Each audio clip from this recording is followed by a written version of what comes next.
What's going on, YouTube? It's the best show on a Friday night. Welcome to the Hockey Stick Talk Nation with your host, DMHockey, and my special guest today, Kyle Shaggy Von Doom from Locked On Colorado Avalanche. Um, just want to give a quick shout out, like we always do, to everyone in the chat here. Pull up the chat. Shout out to Alex J's Mix for coming. Appreciate you. Troy Cards coming in. New to the chat. Thanks for coming in, Troy. Hope you have fun. We have CCB, Canadian Card Breakers, Jason in the chat. Welcome, Jason. We have my friend Budget Rips in the chat. Welcome, Budget. We have my good friend Sensei Domino, a very huge autograph collector. Check him out. We also have in Robert Springs. Thanks for coming, Robert. He's always in the card community's chat, so thanks for coming.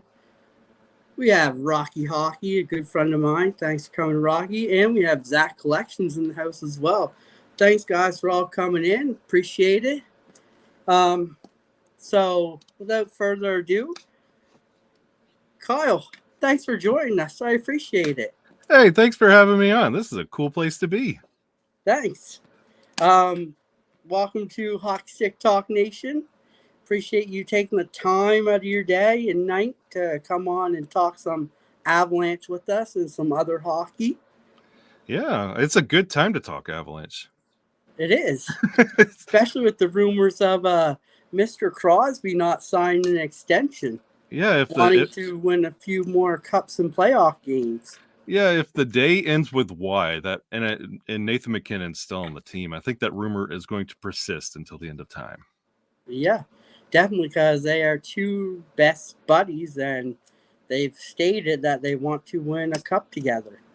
Yeah, and it doesn't help that they've already found success after going to get Drouin.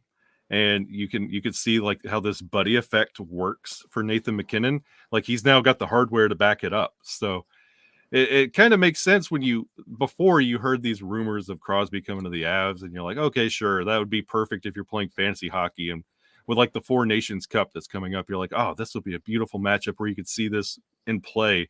But it does kind of make sense. With the Avalanche, you just got to find the money to make it work. Definitely. Shout out to Dig for coming. Thanks, Dig. We see you there.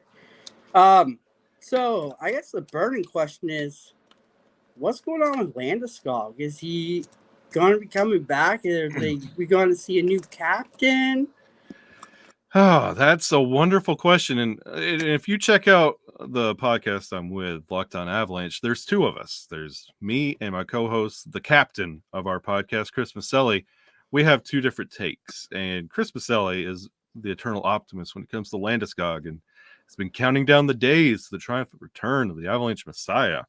But when it comes to that knee and that surgery and the procedure, I have always been leery and hesitant on if he's actually returning at all.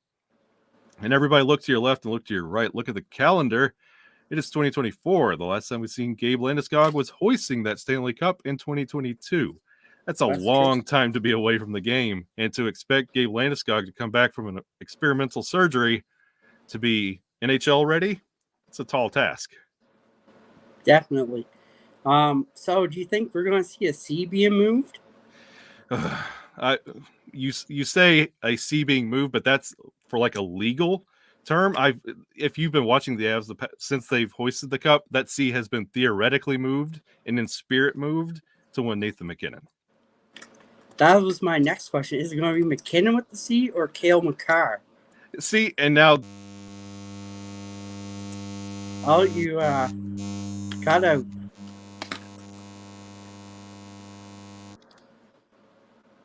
All right, we good? You're good. Okay. Shout out Barry for coming in too. That's the question among the Avs circle, is who's going to get that C next? Because if you watch the Avalanche bench and like coming in and out of practice, Devon Toews has this ear to Jared Bednar and this experience that Bednar really likes Toews and what he brings to the team. And you also have Mikko Rantanen, Nathan MacKinnon. But Cale Makar has been making a case for the captaincy. But when it comes to who listens on this team, everybody's pointing and looking at Nathan MacKinnon because he expects excellence in himself, and you want to be like Nathan MacKinnon. It's almost like the rumor going around a couple of years ago was he was forcing everybody to eat chickpea pasta that came from Nikita Zadorov. But when you see Nathan MacKinnon and the dedication he has to the game of hockey, you feel bad if you show up to the locker room with, like, a cheeseburger. And, like, he just by being Nathan MacKinnon, he makes you feel bad about yourself, so you want to do better to be like Nathan MacKinnon. So, just by proxy, Nathan MacKinnon is the captain of this team. Okay. Yeah, my take would be, I don't know, it's hard. It's like, it really is. There's so many good players onto that team. It's the and when it comes to, like, who are you gonna listen to? Are you gonna listen to crazy throw your stick in the crowd, like, during practice if things aren't going your way, Nathan MacKinnon? Or are you gonna listen to babyface, never done anything wrong, eating a cookie on the bench, Cale Makar? Like, I understand Cale Makar is a generational talent, and yes, he's gonna be a name that you're gonna be hearing for the next decade, but Nathan MacKinnon is also generational, and we kinda take him for granted because the league has gone to a scoring heavy league with Austin Matthews and Connor McDavid. You're getting kind of spoiled on these names, and you kind of like Cale Makar is changing the defensive position on what you're expected to do. And it's one of those that if he's the captain, that's cool, but I think he leads in other ways that it's not just the team, he's leading the entire league and youth hockey on how you play defense. Definitely. And I've watched MacKinnon be a captain when he was with the Mooseheads and how he led that team too. And he's got the leadership qualities, but I also think MacKinnon is an elite player as well because you see the speed. For a big guy, how speedy he is and how the hands are on him as well. He doesn't get the attention of a McDavid or anybody, but MacKinnon does have quite the speed with him too, with that big frame. Yeah, and like when you go back to his Halifax days, like Nathan MacKinnon, yes, he was a captain and like a leader, but it was just something else he did. And it was okay, fine. When you see Gabe Landeskog, and he set the bar so high for like the long line of Avalanche captains. And when you would see Landeskog, he would have the iPad on the bench after every shift. He's scooting over and saying, hey, this is what we could have done here. This is what we should have done here. And Nathan MacKinnon is just like, hey, guys, get it together. Like firing up the guys. Gabe would take the time and teach. And I feel like Avalanche fans are spoiled when they say, oh, you're the captain now. That's what they expect because Sakic, Hayduk, and then Gabe Landeskog, they expect that teacher mentality. And Nathan MacKinnon's not a teacher. He do as I say and as I do. And it's a different style of captaincy. He leads by example. Exactly. Which you did as a Mooseheads captain as well. Yep. And it's good to see that he's got his running buddy, Drouin, with him now, too, because those two tore up the queue when they were on the Mooseheads. Like, people might not realize it, but they're the reason why the Mooseheads won the Memorial Cup was that line with those two players. And you see it translating into the NHL. Like, when Drouin came over to the Avs, there was a lot of question marks. Like, what are you getting? And it's not so much Drouin as a value to himself. It's what he's going to add to MacKinnon and what MacKinnon can bring out of Drouin. That is, you can't put a price tag on and you can't project either. And you see the magic translating to the NHL still. Definitely. And it's just going to get better, too, the more that they play them together, too, because Drouin it just didn't work in Montreal. It didn't. As much as they wanted it to work, it didn't. But since he came to Colorado, you could slowly see the increase of production, like game by game. It's not going to be like pop out at you, but if you are an actual hockey fan, you watch the little things that he did with MacKinnon. It's kind of building his confidence back up with them. And see, the scary thing is now you have a Drouin off season after 1 year in this Avalanche system. So it's even more deadly. Like he's getting comfortable and he's taking that deal where it's very prove it. It's another 1 year deal on the low end where the Avalanche are basically saying, you want to stay here? You like playing with Nate? Well, you're going to be setting your price because that first year, that was great. We didn't anticipate that kind of point production out of you. Now go set the bar and set your paycheck for the long term.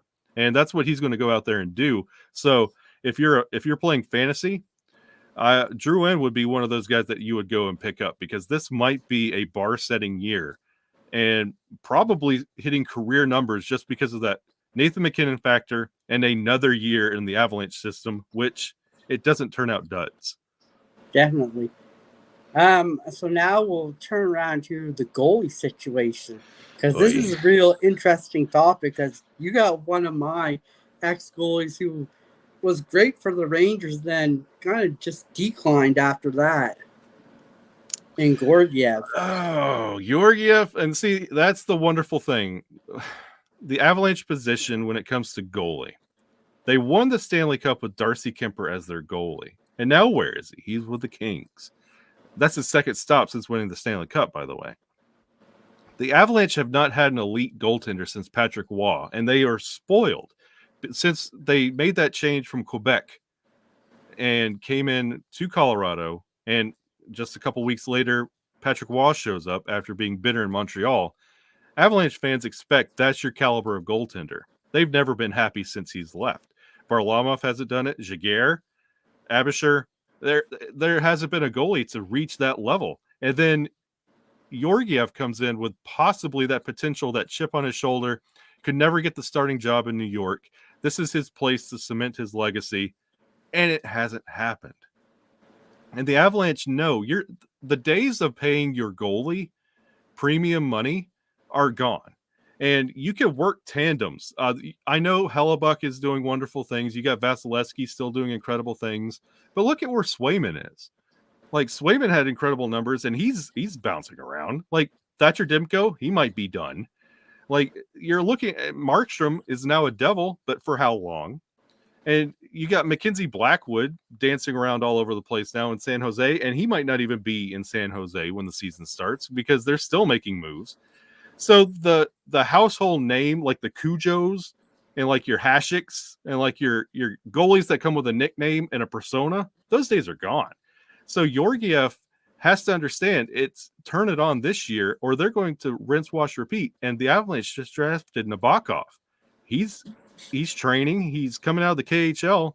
He's got a high ceiling. So rinse, wash, repeat. The Avalanche are not going to pay money for something that's not working. Definitely. And I mean, look at Shesterkin, who came from the KHL, jumped right into the Rangers and took that role. I think being over there kind of helped transition him. It took him a season to kind of get seasoned because it's a different game from there to here.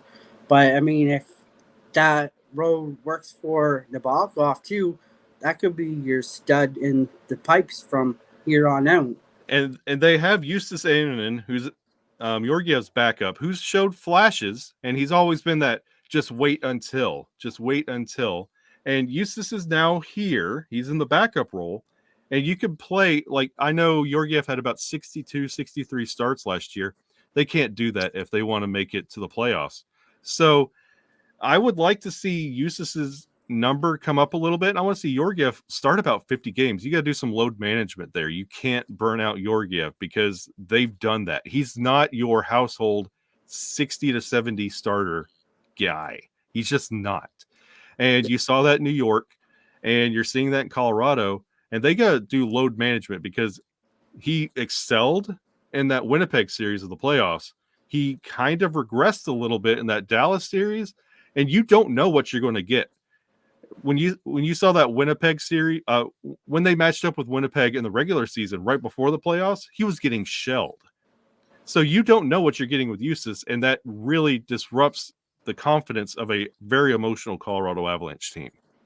So we got a question there from Rocky Hockey, and I think you just covered it, but what do you think about Justus Ainonen? I think he should get a few more starts than last year.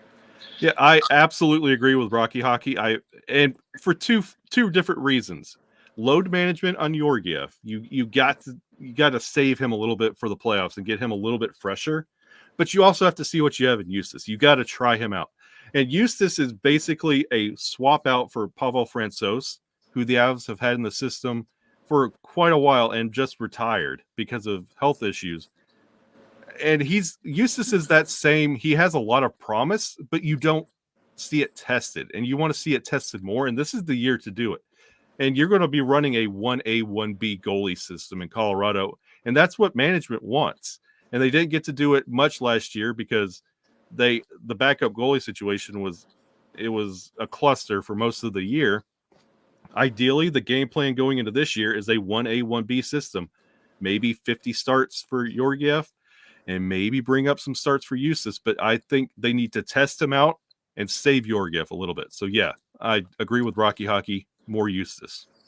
So I guess now, basing, where do you see McKinnon going this year? Higher than his point total from last year? Do you see him becoming more of a goal scorer, or kind of like Crosby, a little bit everything? Well, see, that's the wonderful thing about Nathan McKinnon, and with you getting to see a lot of him growing up. Nathan McKinnon is not like normal NHL players. You put that little challenge on his back, then it puts him on another level. Like watching him walk away with the Hart last year, all year long, me and my co-host Chris Maselli, we talk like Nate's doing all this incredible stuff. He had that long streak that was chasing Wayne Gretzky. That it felt like he still had another gear or two to go. It still felt like he was in cruise control doing that. There was not like a laborious effort. Like back in the day in the 90s when we were watching the home run race and you're watching McGuire and Sosa and you go late in the innings, you're like, oh, is he going to get one tonight? Is he going to get one? Nathan McKinnon will get that point and that goal early in the game, and you're going, okay, the streak's fine. Let's get with the rest of this game. Nathan McKinnon is effortless when it comes to that. And if you're saying follow up, he's been chasing the Hart forever. Ever since Taylor Hall, that's been number one for Nathan McKinnon. Now that he's done it, now what? And now that you're asking Nathan McKinnon, now what? He's carrying that, and he sees that as a challenge, not a burden, but a challenge. Shout out to Maiden's World Wax, my buddy, my good friend, for coming in. Thanks, buddy. Appreciate you. So yeah, like from seeing him from juniors, he's on a different level, and he can be on a different level. Like, I don't think he gets recognized a whole lot because of all these other players. And if he was on a different team, I think you would see they have more talk about him. But you got him, you got Makar, you got Landeskog, you got Rantanen now. Like, I think it's just so many that he kind of gets pushed to the back a little bit too. But where do you see Cale Makar going this year? And see, that's the other wonderful thing. Like last year, Cale Makar was hitting career numbers, and not just career numbers, all-time defenseman numbers in Colorado Avalanche ranks. And look at the list of former Colorado Avalanche defensemen. That's a long list of some Hall of Fame names. And Cale Makar is still early in his career and blowing through the record books when it comes to the Avalanche. And many in the Avalanche circles are saying it was a letdown year and a quiet year for Cale Makar. If you're watching on TV and you're one of these like the younger crowd who wants that 30-second highlight clip like you got 2 years ago of Cale Makar doing the crazy deeks against Chicago that you could share a million times, like, I can't believe Cale Makar can do that.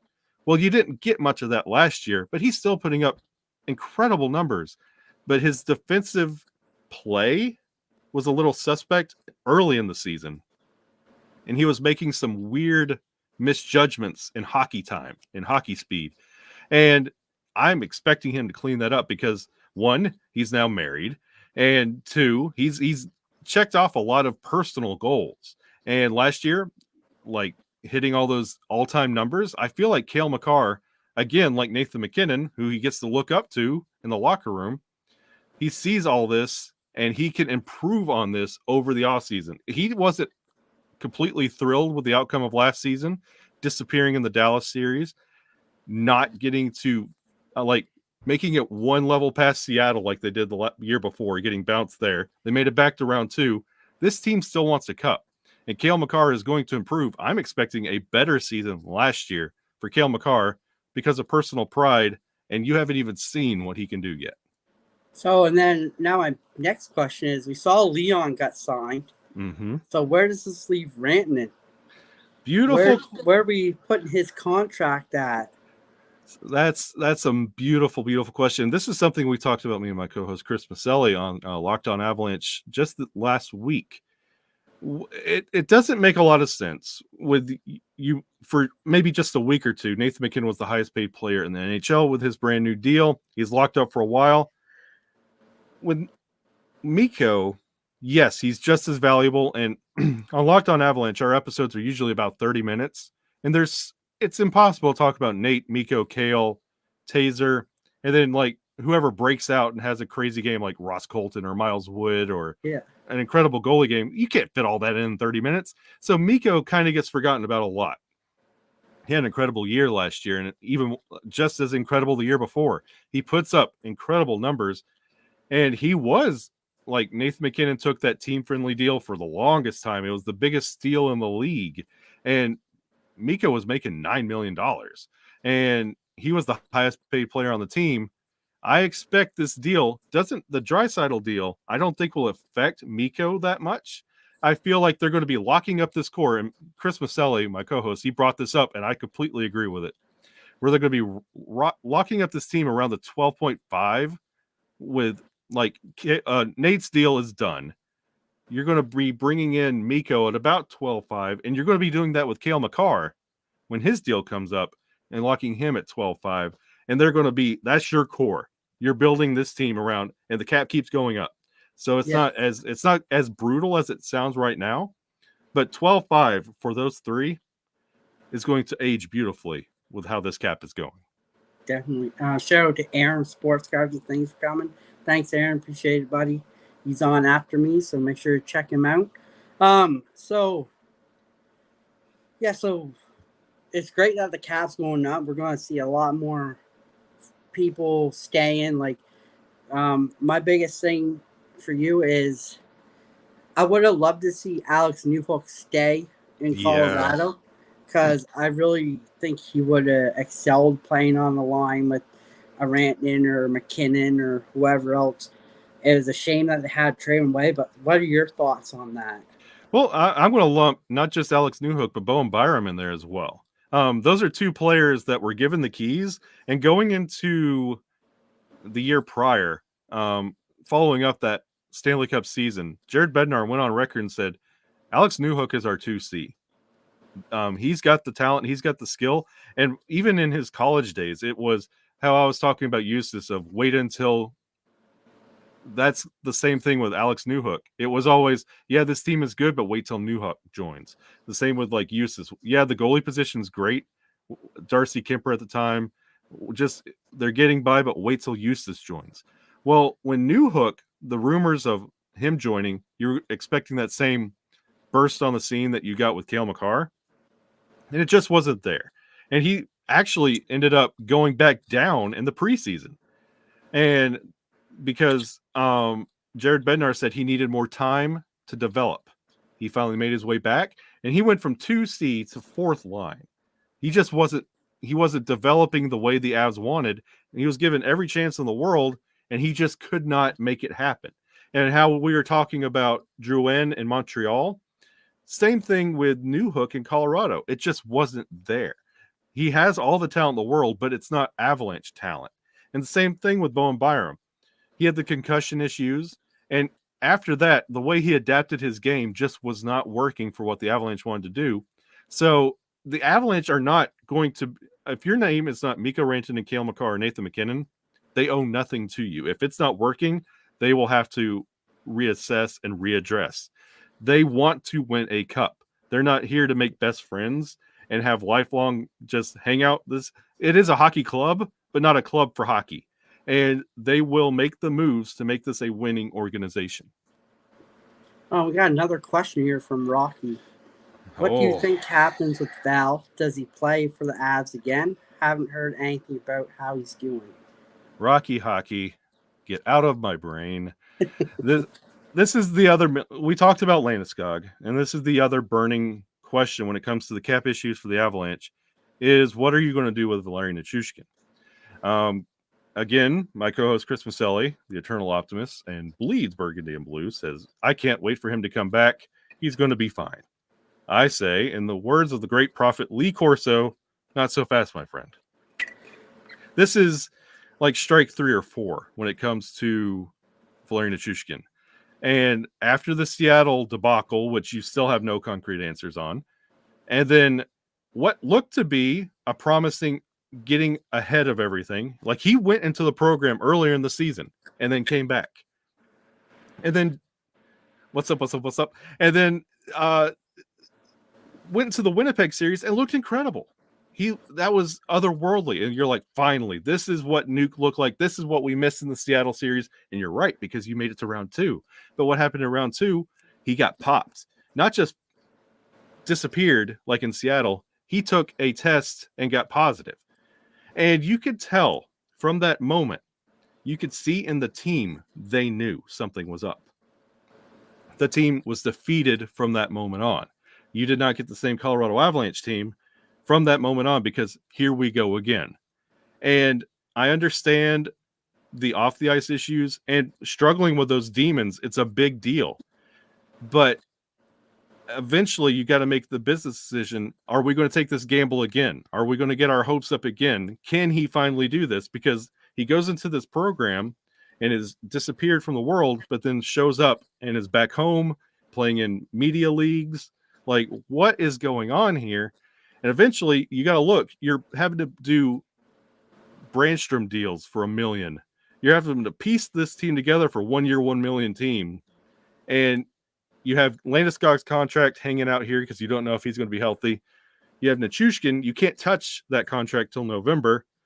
You got to put this team together somehow and be competitive while Nashville's getting better. The rest of the Central's getting better. The league's getting better. And you still got to pretend like your Stanley Cup window is open. When he comes back, they got to seriously look at, does he have value if we trade him out? And if he stays, will he stay? That's the big question. I don't personally believe the Avalanche are seriously fond of everything going around Nichushkin off ice.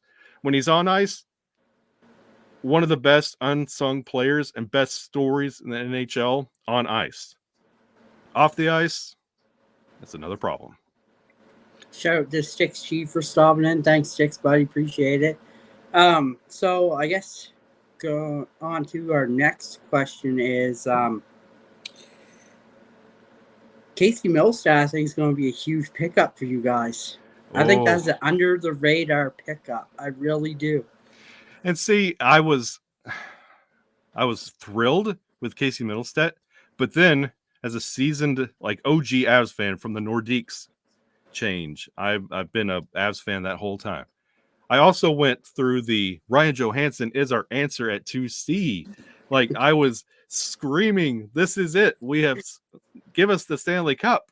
And he didn't even make it. Like, it's rough. It's difficult. And Middlestat looked good. He didn't blow me away in his few games with the Avalanche. But again, like we mentioned with Drew and having a whole off season in this Avalanche system, so does Casey Middlestat. And he's going to, this is not Buffalo, Casey. This is Colorado. This is a whole different animal. And if you get in, you get settled, and you really like your line mates on the second line of the Colorado Avalanche, it's a spoil of riches. If you get in and just do what you need to do, you don't have to carry this team. You don't have to, your play does not win or lose games for the Colorado Avalanche. It does in Buffalo, but not in Colorado. Take a step back and play your game. Casey Middlestat is going to be a household name if he can do that. And he doesn't have the pressure they had on Buffalo. He's not the guy there. Yeah. He's just a player. And that could take your game to such levels if you could just take yourself back. Like, you don't have to rely on, is Tage Thompson going to win me the game tonight? Do I have him? Is he hot or is he not? Like, you could play here in Colorado and just know that, oh, I have Lehkonen. Oh, that's fun. That's going to be great. There's so many things you could do on that second line, and you can make it work. Just take a step back, get comfortable, but you're the center, so you have to drive things, and you have to pick your positions and be right. And don't be afraid to make that move. You're not going to disrupt the system. They want you to make that move. Just do it. Shout out to Southern Boys for coming in, and we had a question back here, so I figured I'd ask you from Dig. Which team should move back to Canada once Bettman leaves? What team should move back? Ooh. Well, We're buzzing again.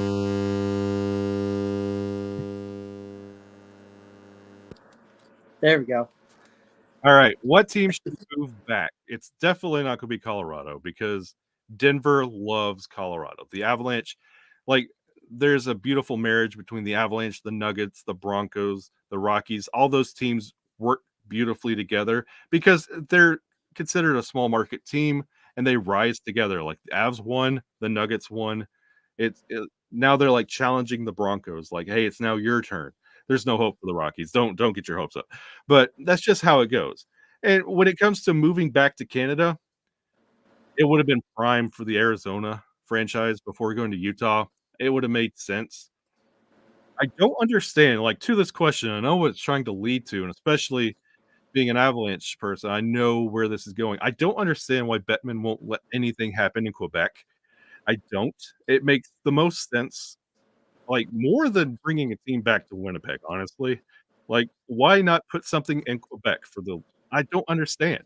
It just makes perfect sense. Bring back I would be perfectly fine if the Nordiques came back. Like, have that history, that's fine.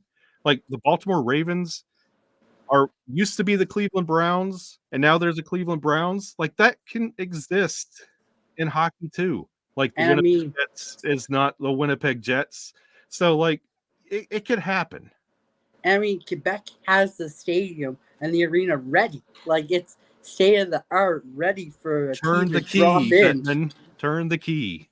And I mean, it'd be to have that Montreal Quebec rivalry again would be so much money for the NHL because that was the ticket back then. And that's what Montreal needs right now. You're not going to be a rival with Toronto. You can't. Not where you are, the decisions you're making in Montreal.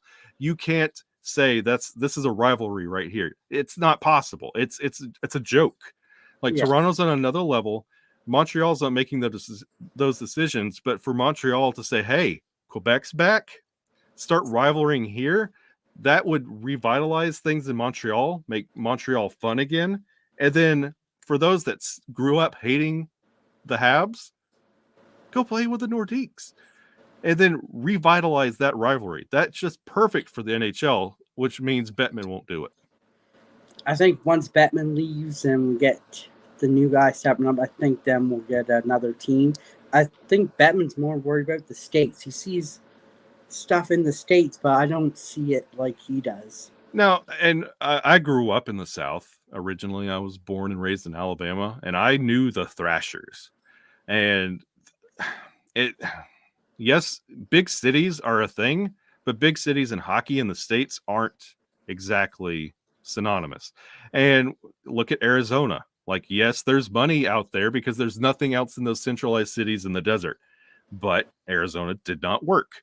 So you had to move them. And guess what? I don't know if Salt Lake City is going to be the answer either. So dancing around in the States, it works for some. Ask Columbus how that's working out. That team has not found anything, and they came into the league with Minnesota. How's that worked for the state of hockey? They have nothing to show for it. Yeah. No, definitely. I guess so. My biggest thing, do you think the Avs should bring back Kadri? Because I thought Kadri was a perfect fit for the Avs. See, you picked the perfect host from Lockdown Avalanche to answer this question.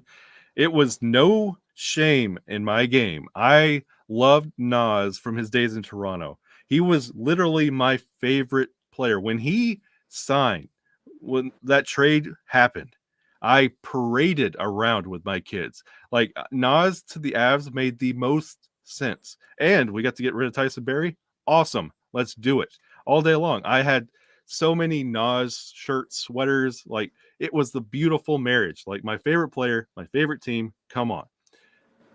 I understand he got everything he needed and wanted. And then when you get to that stage of life, you can either keep chasing cups or if somebody comes around saying, hey, we'll pay you this much, you got to look at like, I got my cup. Like I can't be Joe Thornton and chasing it forever, 100,000 years. I got it. Check. I got my Stanley Cup, but now I could get paid and test it and see if I could do it here. I love Nas. Like he was absolutely beautiful. And honestly, how Denver and the NHL rallied around him in that St. Louis series, the too many men on the ice and the hate that he was getting in that St. Louis series, and just all the beautiful things that came out about Nas and his background and his history and what he means. Like, he plays on that fine razor's edge of like too much and just right. And it's depending on what side you're on. If you're up with Nas or if he's playing against you. And he was perfect for what the Avs were doing. And I'm sure the Avs would want him back, but it's going to be hard this year with so little cap room. But ideally, it might be one of those that towards the twilight of his career, he wants to come back. I'm very sure they will welcome him back with open arms. Yeah, no, I think Nas was absolute beast for the Avs. I thought he fit in to everything Bednar did and that core group of guys. And he could be that clutch too if you need him to be, which was the best part of him. Like, you think of him as this agitator like Brad Marchand, but he could also score those game-winning goals at the time that you need them as well. And see, a thing about the Nas narrative, I think, is lost in the cup run that washed it away. Like, Nas needed the Avs too. Like, his Toronto times, like, he was getting suspended at the wrong times in Toronto. And it was always almost like a Nichushkin thing. Like, we get so far, and then Nas gets suspended, and now where are we? We're back at home. And Nas needed to prove that, hey, I'm not that guy. I just have bad luck when it comes to this, playing on that razor's edge. And he needed a kind of a career reboot. And he got that in Colorado. It's why he demanded the money and got paid that money in Calgary. Yeah. No. What are some prospects that we should be looking out for the Avs, either coming years or some that could be coming up in this season, maybe? Well, that's the wonderful thing about this team. With the cap crunch, you might get to see some of them. Jean-Luc Foudy is one of those names. Callum Ritchie is one of those names. And Sam Malinsky is one of those names. And they've seen some time. Callum Ritchie, not so much, but he will probably see some more time this year. But those are the three names to really keep an eye on. And with all these, which I was surprised the Avs went so many 1 year, $1 million. I figured after training camp and preseason, you would see more of the young guys, but I think they're saving them for the right moment. You might see more of them next year, but definitely keep an eye out. Callum Ritchie has been turning heads like crazy here lately. He is the hot name when it comes to Avs prospects, so keep an eye out for Callum Ritchie. But Jean-Luc Foudy is still sitting there, kind of lurking around like he's going to make his move. And Sam Malinsky has already seen some NHL time, and I would expect him to cement himself probably in that bottom six, if not the top four, maybe this year, if not next. Okay. What do you think the Avs are going to be this year? Are they going to be sellers or trade deadline pickup guys? Like, we're going to see some moves? This question is going to heavily rely on December 1st. Because that time you'll have a good idea what Landeskog looks like health-wise, and you'll get your answer on Nichushkin. If both of those guys come back in a perfect world, the Avs are going to be sellers on everything they did to get this team to where it's at. But if Landeskog comes back and it's maybe 3 shifts and he looks at Bednar and says, hey, it's not me, and Nichushkin comes back and they deal him out, what they get with that extra money of a possible Landeskog retirement and whatever they bring in for Nichushkin will determine where the Avs will have to go at the trade deadline.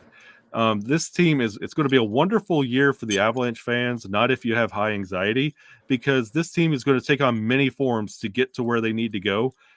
On paper right now, this team is good for the playoffs, but so many factors come into play with this team in many phases. It's one thing to start the season, get through November, reevaluate.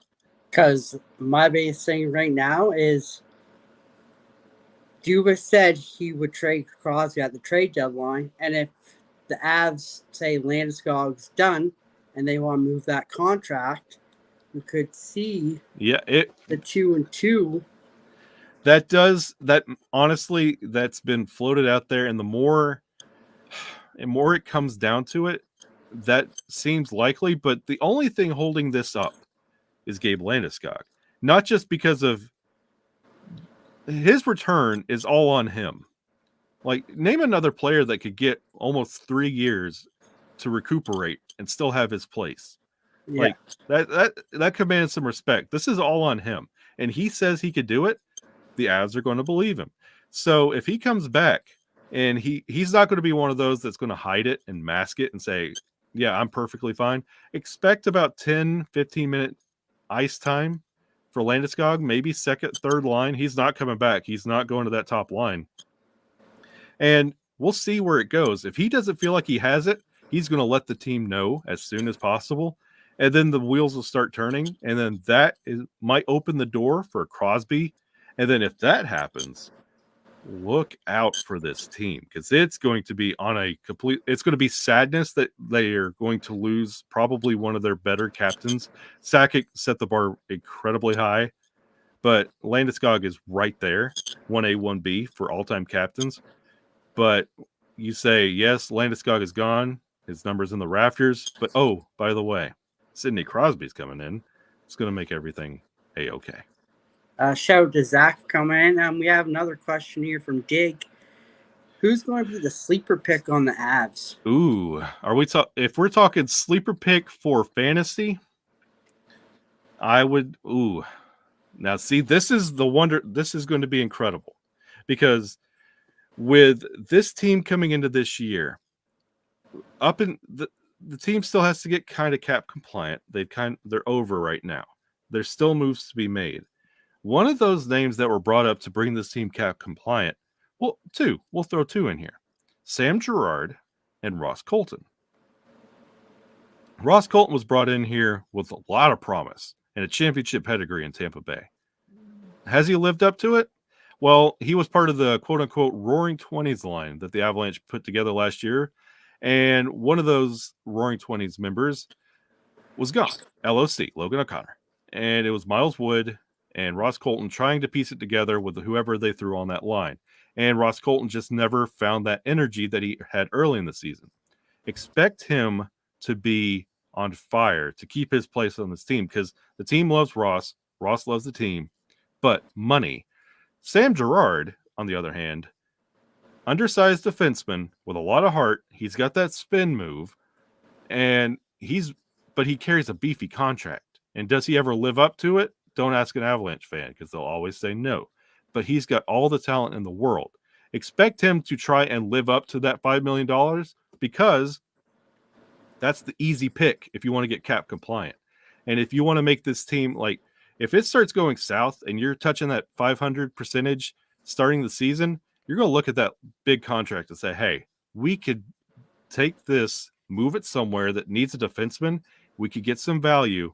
So expect him to play to stay. The same for Ross Colton. And you expect those numbers to go up for both. Shout out to Christopher Works for popping in. Thanks. Got another question from Rocky. LOC should be back this season, right?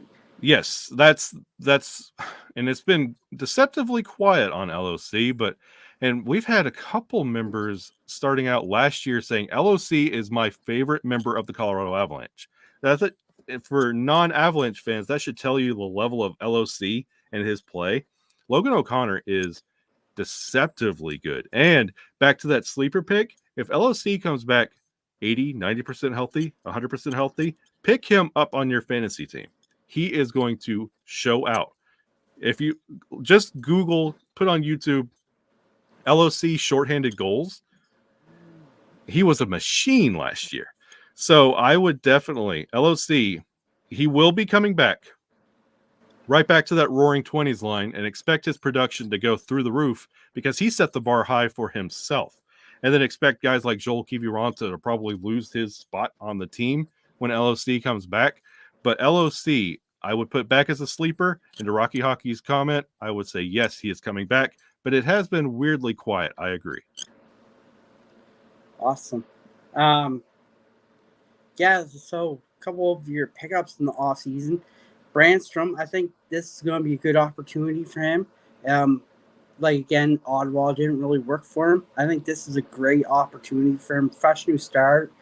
And I think he'll actually do pretty good in the Colorado system because he's an offensive defenseman, and they really like the offensive defenseman there. Yeah, and it's almost one of those that if the Sam Girard move does get made, the Brandstrom kind of makes sense. Like, there is his spot.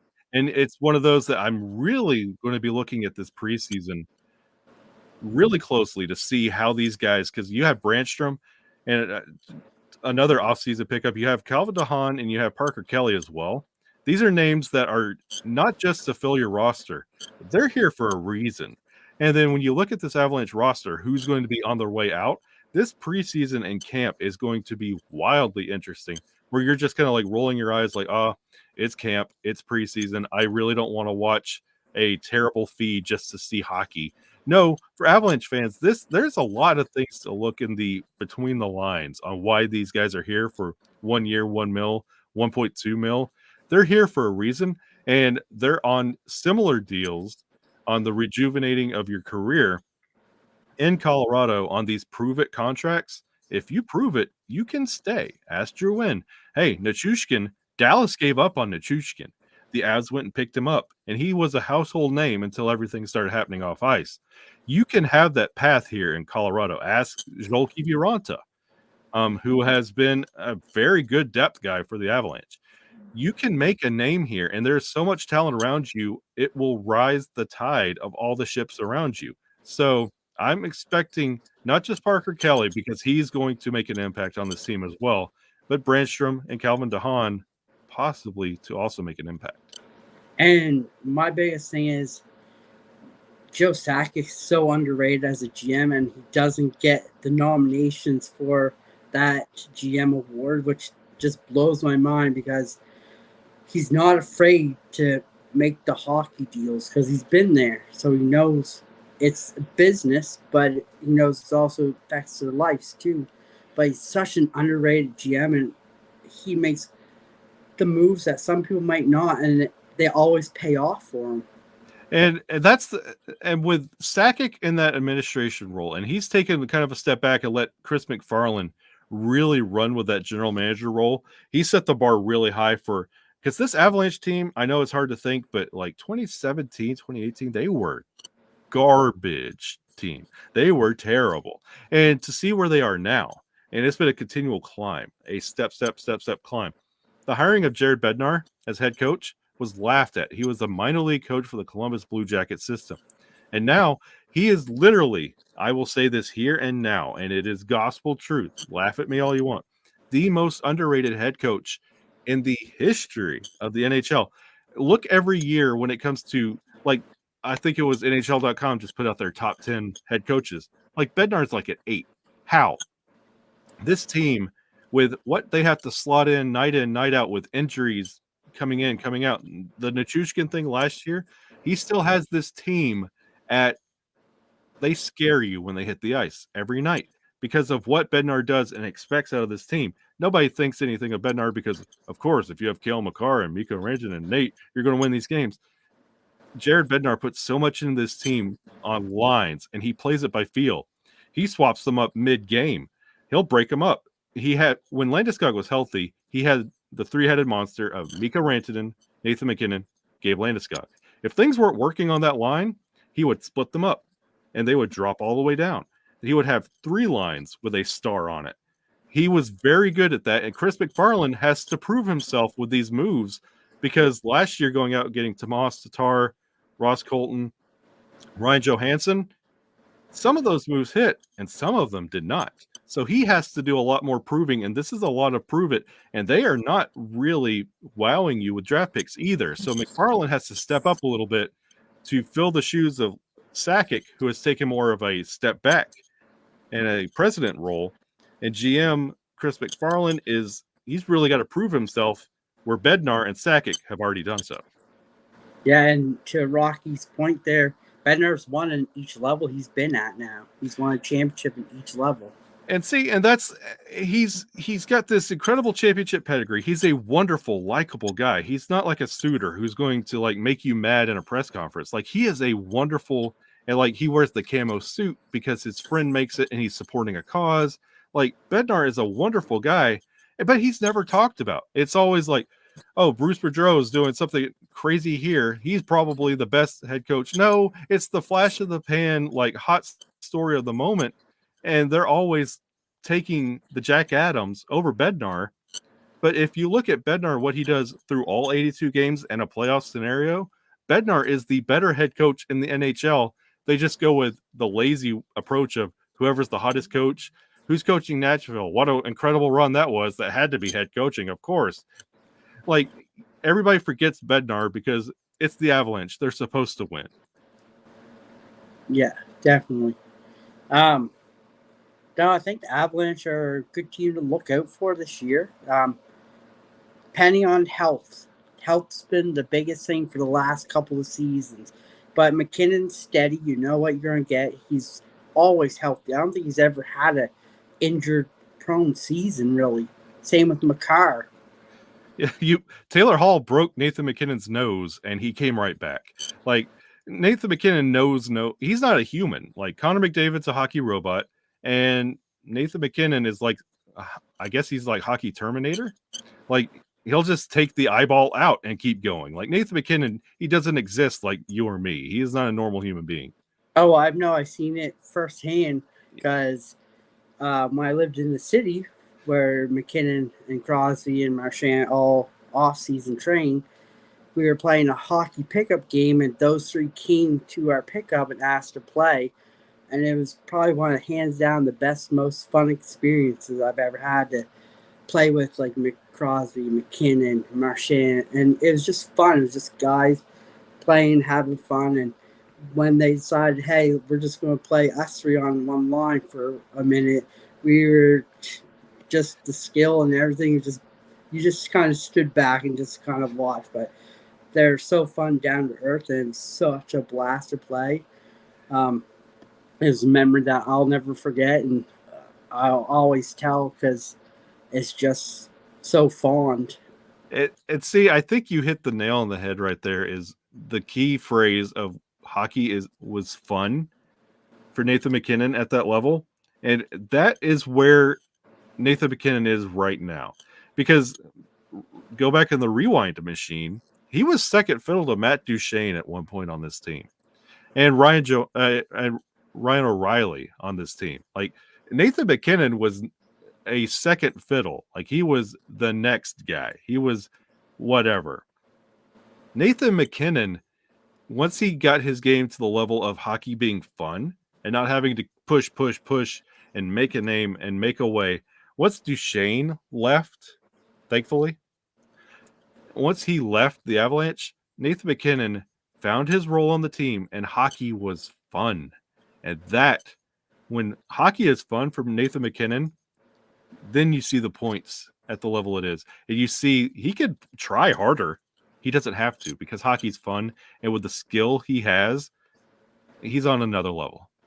And he's just a tank. He's a tank on skates. That's all I can say. And he's not afraid to get in the grind, he dirties, or punch you. Like, he is an East Coaster through and through. And it's just great to see. And he's such a great down-to-earth guy, too. If you've never met him or anything, so down-to-earth. So take the time to talk to you and engage with you. It's just a great dude. And he's a star of Trailer Park Boys. I mean, what more do you want from a guy? That is true. That is true. Such a good guy. Yeah, so that was a memory I'll always forget. What's your favorite Avalanche memory? Oh my word. Okay. We talked about this not too long ago on Locked On Avalanche. This is a great question.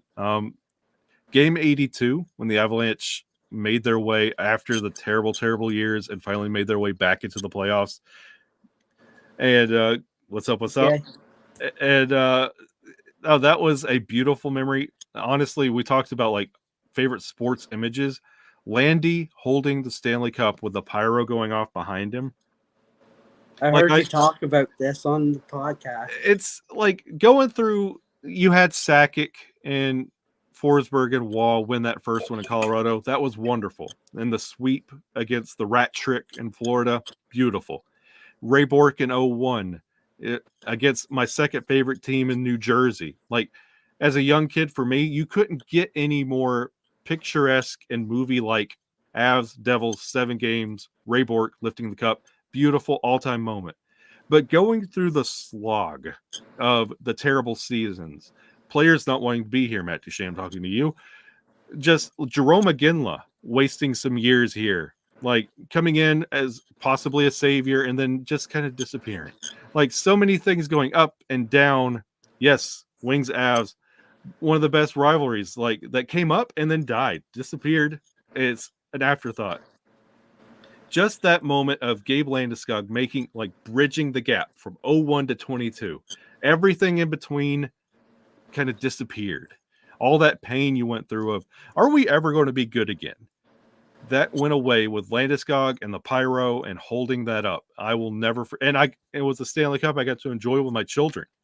The day after, we went through our neighborhood and I made Stanley Cups out of plastic bowls and foam paper. While they were at school, I spray painted them silver. We played all the small things and paraded all through our neighborhood and celebrated the Stanley Cup for the Colorado Avalanche. Like, getting to enjoy that moment with my children, it's a moment I'll never forget. Definitely. So I guess now the hard-hitting question is, what would be your Mount Rushmore for previous Avs and future Avs? You know, I think we're at a point now, the golden era of, like, Waugh, Sakic, Forsberg, and the current era. I think you could blend the two pretty well. And I think Mount Rushmore will be Sakic, Waugh, Forsberg, Nathan McKinnon.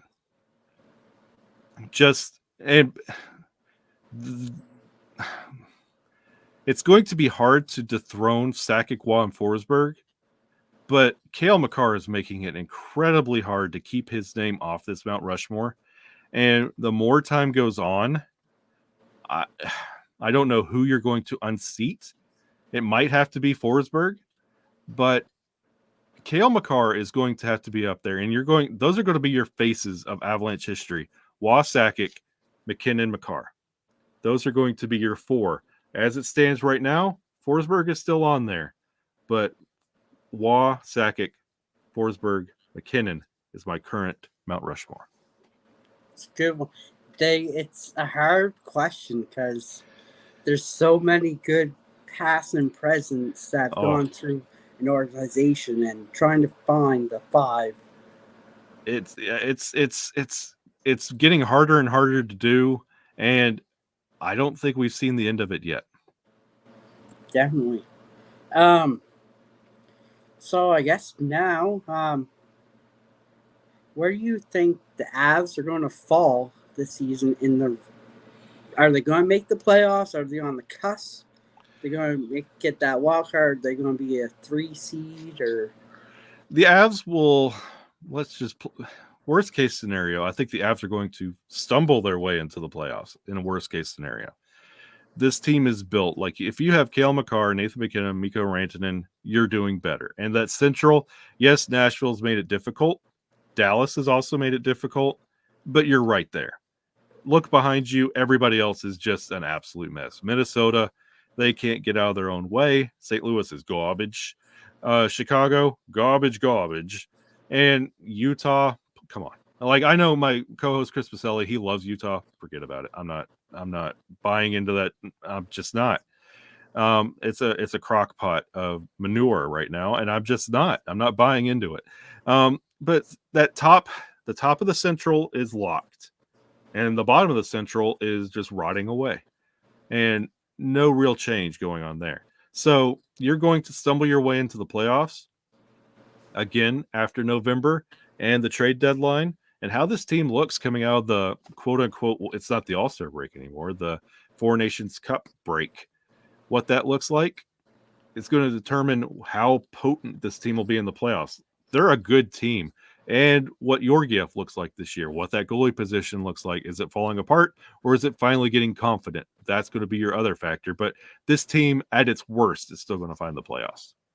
I wonder, too, because we got word today that Gibson and Cam Fowler are going to probably be possibly on the move. So I wonder if those are two players that they look at as well. See, and my love for Nas can't be unmatched, but when it comes to John Gibson, I will cut off my left toe for John Gibson and Avalanche sweater. I love some Gibson. So if that could be possible, that would be nice. But I would have liked him 5-6 years ago. Like this is, and it'd be nice, but I mean, the Avs took on Devin Dubnyk, and he was in an Avalanche sweater at one time. That was the biggest joke and one of the most unforgivable things the Avalanche have ever done. But Dubnyk would be nice, but I don't know what he could bring that you're not going to get out of Justus Annunen or Georgiev, other than just a name. But the Avs did this before with Jaguar. Like it's going to be the same thing. And let's not rehash the let's go get the old washed up Ducks goalie. We've done that before. Yeah, I think all of Gibson's better years are behind him, and he should have got for the trade sooner than later. Yep. He still could be a great backup, like Jonathan Quick is for the Rangers. Like he could still be that reliable backup for you. Yeah, I think that's what they were trying to chase in Jaguar way back in the day, and I feel like that's what you're going to be getting here. Like the Avs, and especially with this goalie market right now, you can go out there and go get somebody. It's not that hard. You get a valuable 1B goalie, and you're not going to be having to take on that Gibson money and the Gibson promise, because his loyalty and his best years are in Anaheim, and that's what he left behind. You're not going to get that same Gibson anymore. Yeah. So I guess we're at 16 people in the chat, so I want to thank everyone for coming in tonight and joining us. I guess we'll leave the floor open here for a few minutes and see if there's any questions from anybody for Kyle or myself. And bring it on. I'm a big boy. I know we got a lot of Leafs fans in here, so you might get some Leafs questions, but I mean, by all means. Yeah, we're early in the season. Leafs fans have a lot to talk about now. Definitely they do. Thanks, Aaron. Appreciate it. While we wait and see. Oh, here we go. Kyle, did you collect hockey cards? Oh, bro. I used to a lot. And then I had children. I have like a about to be 13-year-old and an 11-year-old. And then I went through the years of don't touch that. And then I was like, you know what? I need to probably offload these. I used to collect them a lot, especially as being a hockey kid growing up in Alabama in the 90s. That's how I kept up with a lot of hockey, was collecting. And it wasn't so much for the value as the stories, and I would flip them and I would track stats. And I'm like, oh my, why is he here? This is before smartphones and internet. And this is how I kept up with the game. So I used to have a lot of hockey cards, and I'm starting.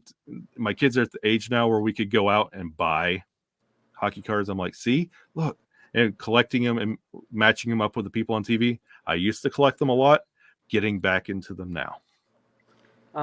Dig has a question here. Do you think Colorado could go for a rebrand? Oh, what they have now is probably this is a conversation me and Chris have had on Locked On Avalanche. Probably one of the better logos in sports. If you're just blasting that on the screen, sight unseen, you could tell it's a hockey team. And you could probably guess by the theming, oh, this has something to do with snow. And when you say Avalanche, you're like, okay, that makes sense. You could get it. The colors are good. You could see those colors. You're like, yep, they're distinct. I think this rebrand is probably what you're going to be stuck with. I would like to see them change that third jersey, this nod to the Rockies. That's not even your history. I would like to see that changed, but they're never going to. So my question would be, if Utah comes to Yetis, does that mean the foot's going to go? Because Colorado had the foot first. See, and my co-host Chris Pacelli loves and screams and is obsessed with the Yeti foot.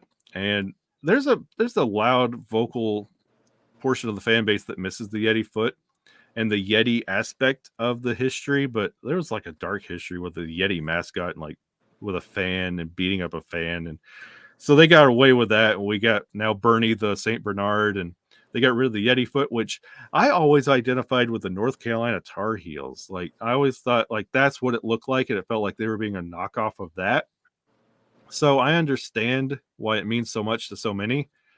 If the Utah team becomes the Yetis, do better. There's better names.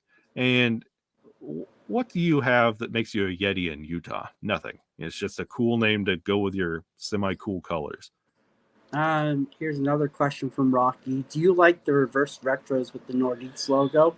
I think they were a couple of years ago in Lake Tahoe. I like it. They're so nice. I bought them twice. I have a Sakic and a Nas in the reverse retro. I love that one much more than I do the reverse retro 2.0, where it was the Colorado. We love Colorado jerseys. Like those were kind of cool. I love the colors, and I love the original number piping on the reverse retro too. But no, the Nordique, I wish that would be the third.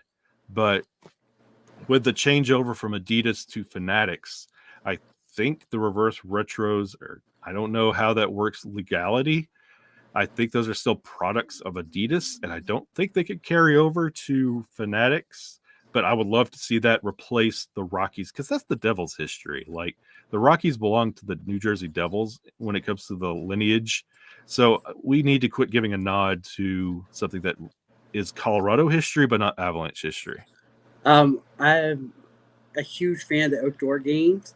Do you think we'll ever see an outdoor game with the Rocky Mountains in the background? Oh, I would love that, but I think it'll be after Bettman in another 15, 20 years, because I think the Lake Tahoe debacle was a little embarrassing, especially at the time, because we were still going through COVID at the time. Like this was a big deal to be on Lake Tahoe. Belmar's quote of, I thought we were playing on the lake. And then for it to be melting ice, like that's kind of embarrassing to the NHL, who can't do anything right. So I would like that to be eventual one day, but there's many places in Canada that should happen first before it happens in the Rocky Mountains. Shout out to Fryer for coming in. Thanks, buddy. Appreciate you. So now I guess the spotlight's yours. So why don't you tell us a bit about you and your channel, and well, we all know that you talk about the Avalanche, but why don't you tell us about how you guys really go in depth more about it than what people know? Yeah, over on Locked On Avalanche, and again, I'm the second fiddle. I am the Mikko Rantanen of the show over there. Like Chris Maselli, he's the top dog. He's the captain. He's the OG. He's the one that started the show. I just kind of came on a little bit later after it started. We talk Avalanche hockey for 30 minutes a day, every day. Like we're in the off season, we're doing 3 shows a day, but when it's regular season, we're by the way, middle of September, we crank back up to 5 shows a week. That's 30 minutes every day. You want Avalanche content, we got you covered. And we're not going to talk down to you. If this is your first game, if this is your 101st game, 1001st game, Chris, we're beautiful yin yang of hosts. We break down everything from different angles. Like Chris is stat guy, I'm Feely guy. Chris Maselli is his name. I'm Kyle Sullivan. I'm known as Shaggy Von Doom. Like I have all this. He is very by the book. I love him to death. He is my brother from another mother. And if you want Avalanche stuff brought in your perspective, you will find it on Locked On Avalanche. And we're on YouTube, anywhere you get your podcasts. Every day, we got you. And it's such a great podcast. I know we had Seth on the show. You guys have Seth on your show. And it's so fun when you get to talk to you guys, because I know you guys are on my side of this, and coming in as a fan, I know Seth enjoyed it when I asked him to come on the show, and when I asked you, you were thrilled about it. So you guys don't really get to be on the opposite side of it very much.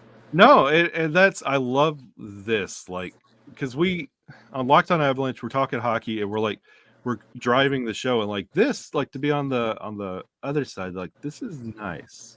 Like, and we do, and by the like, we're kind of, yes, we're Locked On Network. It's like a big thing, but like on Locked On Avalanche, we're kind of our own little thing. We do things like a different way. Like, if you are an Avalanche fan, or if you're a team that is playing the Avalanche, come check us out on Locked On Avalanche, because we do this thing called the Locked On Avalanche Sound Check. We summarize the game with one song. And we'll pick a song, and we have a playlist on Spotify that summarize every year. And it could be like, if the Avs, it's a big Nate game, Return of the Mac by Warren G. Like, it could be anything. We've had Disney songs, we've had theme songs, we've had songs about joyous moments, all the small things. Our first year, that was our last song we put in the playlist. It's wonderful. So if you want to see the vibe of the night, just check out our sound check. It's usually the last thing we talk about. It summarizes the game and why, and we put one song each into the playlist, and you can listen to that all year long.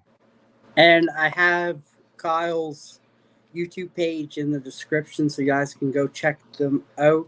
It's a great podcast. I recommend it. Every time I listen to it, I have a blast. And it's more than just Avalanche. They talk about prospects, up and coming. Like we did today, talk about trades and where they could see them ranking. I don't know. Do you guys do rankings in the off season? Yes, in the off season, we'll actually go through and rank just like the players on how they did. We give them grades. We predict how the players will do, and we'll also do, because it's the off season and you're doing the show every day. So you want to hear how your Avalanche player would be if they were a member of the Avengers or if they were Star Wars characters.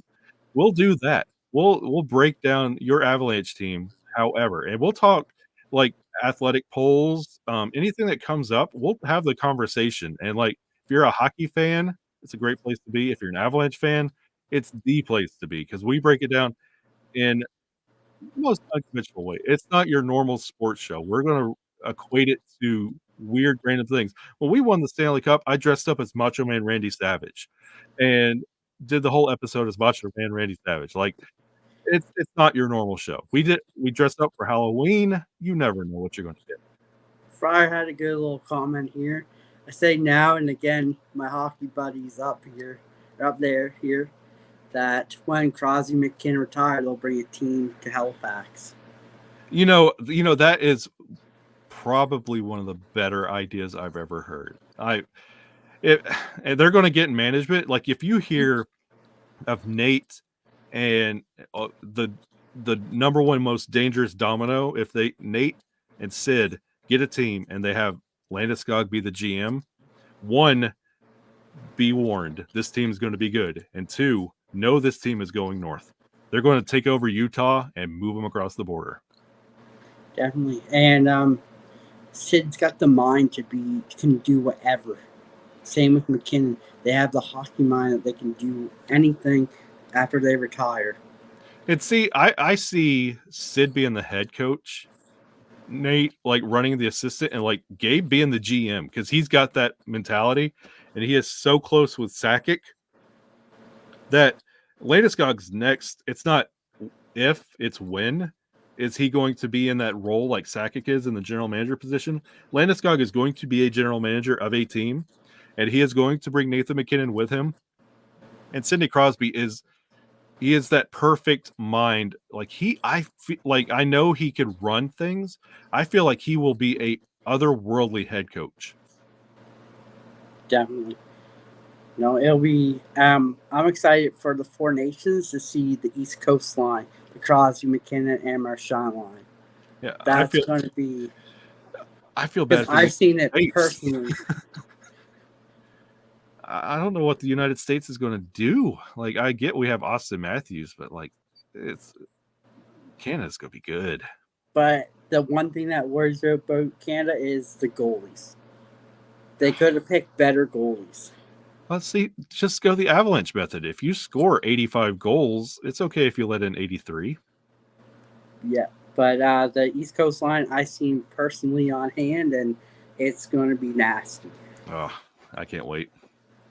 But no, so what's up and coming for you guys this next show?